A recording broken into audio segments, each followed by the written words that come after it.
देखिए, मेरा तो अपना मानना है कि मूवीज़ जितनी भी हिंदी मूवीज़ हों या क्षेत्रीय भाषाओं की जो भी मूवीज़ हों, ये देश की राष्ट्रीय एकता को सबसे ज़्यादा मजबूत करती हैं।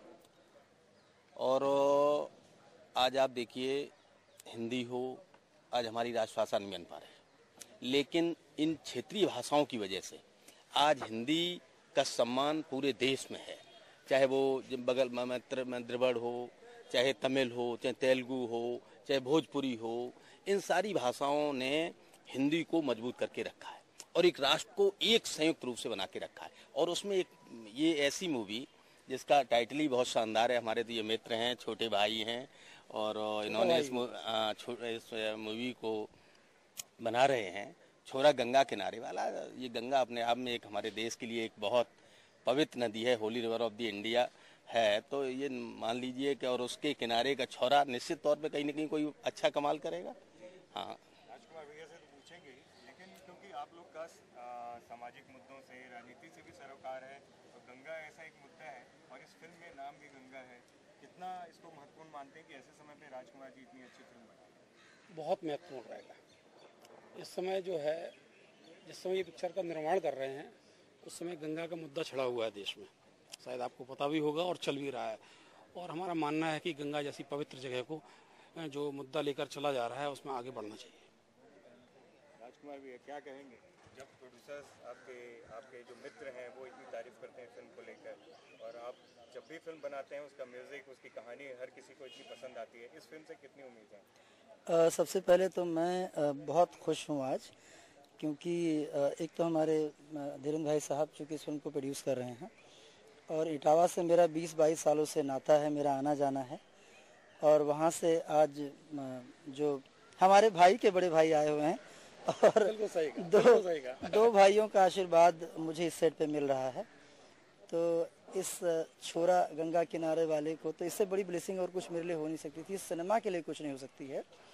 रही बात इस वक्त के मुद्दे की, तो हम लोगों ने जब भी कोई सिनेमा बनाया है, और जैसे अभी भैया ने कहा कि रीजनल जो लैंग्वेज की फिल्में होती हैं वो हमेशा एक कहीं ना कहीं बैकबोन की तरह वो चढ़ के आती हैं, वो प्लेटफॉर्म की तरह आती हैं और सशक्त करती हैं, चाहे वो राजनीति हो, चाहे सिनेमा क्षेत्र हो। यही कारण है कि भी जितनी अच्छी पार्टियां हैं उसमें सिनेमा के लोग बहुत प्रबल हैं, और अलग अलग सिनेमा के, चाहे बंगाली के हों, चाहे भोजपुरी के हों, चाहे अदर लैंग्वेज के हों, तमिल तेलुगु, उनके नेता, अभिनेता, डायरेक्टर, प्रोड्यूसर वो पॉलिटिकली बहुत अच्छे पोस्ट पर हैं और उनका रिस्पेक्ट है, सम्मान है। बात गंगा जी की है, तो चूँकि अभी बहुत क्लीन होने की गंगा की भी बात हो रही है, हमने एक फिल्म बनाई थी सौगंध गंगा मैया के, जिस टाइटल को लेकर आजकल तमाम चैनलों पर मैं देखता हूँ गंगा क्लीन की बात हो रही है। एक लाइन हमने उसमें डायलॉग रखा था, और उस लाइन को दोबारा फिर दोहरा रहे हैं यहाँ पर। एक भरोसा, एक ट्रस्ट, एक विश्वास जब हम लोगों का है अपने गंगा के प्रति, जहाँ एक माँ कहती है कि पाप नाशनी गंगा कोख नाशनी कब हो सकती है। कोई भी नदियाँ किसी को बचाने के लिए एक लहर देती हैं, तुम तो गंगा हो, क्या तुम एक लहर देकर भी मेरे बच्चों को बचा नहीं सकती। तो गंगा के प्रति आस्था, विश्वास हम सबका हमेशा टिका रहा है। ये फिल्म जो है एक बहुत खूबसूरत प्लॉट को दर्शाया गया है। हम लोगों ने पहली बार इसकी शूटिंग की है हरिद्वार में, ऋषिकेश में, जो भोजपुरी के लिए बहुत बड़ी यूएसपी है। अब तक कोई भी भोजपुरी सिनेमा वहाँ पर शूट नहीं हुआ था, और बहुत बड़ा वर्ग है भोजपुरी सिनेमा के देखने वालों का, जिसमें बिहार, उत्तरांचल, पूरा उत्तर प्रदेश, बहुत सारे लोग हैं, पूर्वांचल है उसके अंदर शामिल है, बॉम्बे के बहुत सारे दर्शक हैं, और जगह पर देखी जाती है, नेपाल, सब जगह पर। तो उन इतने तादाद में जहां 30 से 40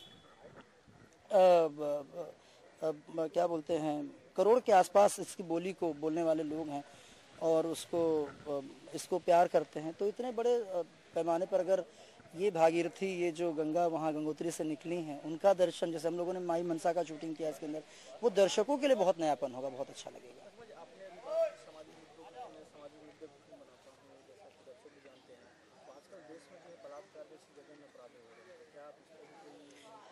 मेरी अभी परसों ही फिल्म रिलीज हो रही है जिसका टाइटल है खून भरी मांग, और एक फिल्म के अंदर 3 ऐसे मुद्दे हैं जहां पर, जैसे आज 21वीं सदी है, औरतों को हर बार कहा गया है कि उनके लिए बहुत सारे आरक्षण है, बहुत सारी चीज़ें हैं, और वो लोगों ने उसको मतलब उनको बढ़ावा दिया है, समाज में सबसे आगे हैं, लेकिन कहीं ना कहीं अत्याचार जो होता है उसके सबसे पहले टारगेट औरतें ही होती हैं, मतलब वो सबसे ज़्यादा होता है।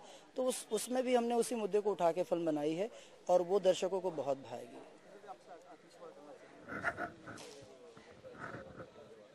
इसको लेकर के अभी तक की आपने जो मूवी बनाई है वो दूसरी मूवी से क्या अलग रहेगी और क्या मैसेज जाएगा पब्लिक? बहुत अलग है, बहुत एक्साइटिंग है मेरे लिए एज डायरेक्टर, और मैंने चूंकि म्यूज़िक भी इस फिल्म का दिया है।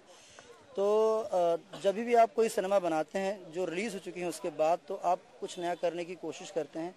टेक्नोलॉजी बहुत बदल गई है, बहुत सारी चीज़ें बदल गई है। भाई साहब जो हमारे प्रोड्यूस कर रहे हैं धीरेन्द्र चौबे जी, इन्होंने एक फिल्म को इस फिल्म के निर्माण में कोई कोर कसर नहीं छोड़ी है। जो रिक्वायरमेंट इस फिल्म की है वो सारा फुलफिल कर रहे हैं। जब एक डायरेक्टर कोई कॉन्सेप्ट सोचता है या कोई आइडिया लेकर आता है या लगता है कि हमें ऐसा बनाना चाहिए, हम दोनों भाइयों ने विचार किया कि फिल्म ऐसी बनाई जाए। टाइटल मेरे दिमाग में बहुत अरसे से था, मुझे लगता था इस टाइटल पर कोई पिक्चर बनाया जाए, और भाई साहब को टाइटल बहुत प्रभावित करता था शुरू से। तो हम लोगों ने इसकी शुरुआत की और ये वाकई बड़ी एक्साइटिंग फिल्म है। और इसके अंदर एक ट्रैवलिंग स्टोरी है, एक जर्नी है, एक मतलब टूरिस्ट गाइड की कहानी है। वो लोगों को एंटरटेन करता है, वो देश विदेश लोग हैं, बूढ़े बच्चे उनको, और वो सबके साथ रिलेट करता है। तो हम सब बहुत एक्साइटेड हैं इस चीज़ को लेकर। रात को हम लोगों ने उदित नारायण का गाना रिकॉर्ड करे थे। भाई साहब को मैं जानता हूँ, ये 10 बजे सो जाते हैं, अभी हम लोगों की बात हो रही थी, और रात को 3 बजे तक जाग रहे थे। तो ये सब बहुत नयापन है इस फिल्म को लेकर। सर आपसे पूछना चाहूँगा, इनसे पूछना गलत होगा क्योंकि इस फिल्म में एक युवा चेहरा है जो भोजपुरी का नवोदित कलाकार है, उसको सब पसंद कर रहे हैं। चिंटू, अब इनसे पूछूंगा तो गलत होगा, आप क्या कहना है? चिंटू एक बहुत अच्छा कलाकार है और आने वाले युग का बहुत बड़ा हीरो है। इनका बेटा है इसलिए नहीं, हमारा भतीजा है इसलिए नहीं, तो सदा हमेशा लाड़ का पात्र है, लेकिन वो वास्तव में कलाकार है। और इस पिक्चर में देखने के बाद आप लोगों को एहसास हो जाएगा कि उसने सबको पीछे छोड़ दिया।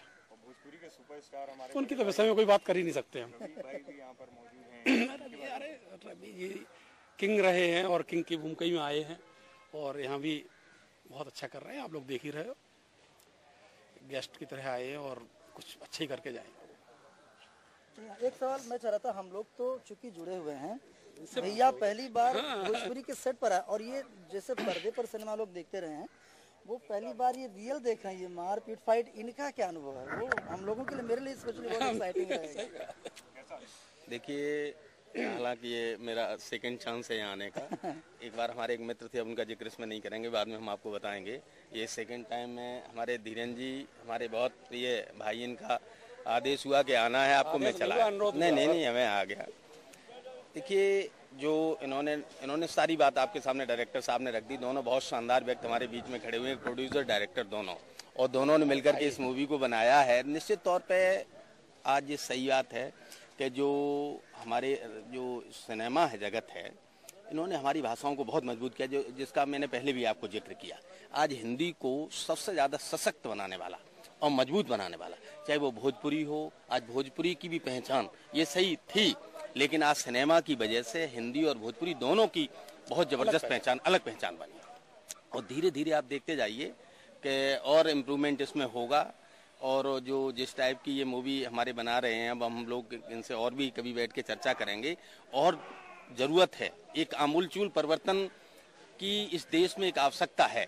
उससे रिलेटेड कोई एक ऐसी मूवी बनाई जाए जो इस देश के दर्शकों को प्रभावित करे, एक मैसेज दे, एक संदेश दे, और एक एग्जाम्पल बने इस देश के लिए। और वो यहीं तक सीमित न है, वो दुनिया तक सीमित बने, ऐसा हम चाहेंगे, ऐसा मुझे भरोसा है। मेरी शुभकामनाएं प्रोड्यूसर को और डायरेक्टर दोनों को, उनकी पूरी टीम को, कि इसको बहुत शानदार सफलता मिले और भविष्य में भी और अच्छी मूवी लोगों को देते रहें। धन्यवाद। नहीं, हमारा एक्चुअली मैं बहुत अच्छा हो गया, क्योंकि जब सरकार की सहायता होती है, जब मतलब जिनके हाथ में सत्ता या पावर होता है, उनकी सहायता होती है, तो सिनेमा के अंदर और प्रबलता और निखार और आती है। तो मैं भैया से ये अनुरोध जरूर करना चाहूंगा कि जैसे बाकी क्षेत्र के भांति, जैसे यहाँ हम खड़े महाराष्ट्र में, मराठी फिल्मों को बहुत तवज्जो दी जाती है, और उनके लिए कंपनसेशन है, सब्सिडी है, तो ये हमारी भोजपुरी फिल्मों के लिए भी होनी चाहिए। बिल्कुल, ये टावा के उनको बिल्कुल ये तो वरीयता मिलेगी और मिलनी चाहिए और दी जाएगी। बिल्कुल भाई साहब, गवर्नमेंट के सर्वे सर्वा है। थैंक यू, बहुत बहुत धन्यवाद।